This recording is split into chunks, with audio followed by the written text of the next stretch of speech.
بسم اللہ الرحمن الرحیم۔ السلام علیکم۔ اللہ نے ایک موتی کو ہدایت دی۔ سید احمد شہید رحمت اللہ علیہ نے جب سکھوں کے خلاف جہاد کیا تو دہلی کے کوٹھے پر ایک بہت مشہور رقاصہ تھی، موتی اس کا نام تھا۔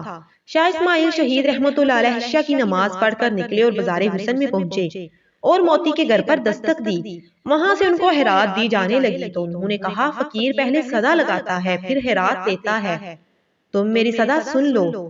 سب لوگ جمع ہو گئے تو قرآن کی آیت تلاوت کی، وَالتِّینِ وَالزَّیتُونِ، قسم ہے تین کی یعنی کہ انجیر کی اور زیتون کی اور طور سینا کی، پاک شہر کی۔ سب سے بہترین ہم نے انسان کو بنایا، پھر اسی کو ہم نے سب سے ذلیل بنا کر پیچھے بھی لٹایا۔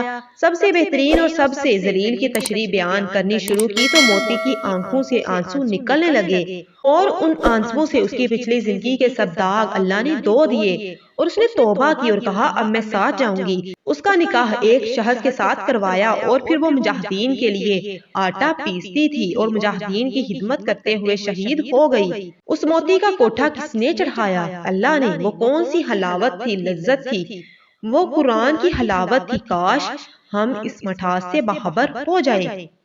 اللہ نور السماوات والارض، اللہ ہی کا نور ہے کائنات میں۔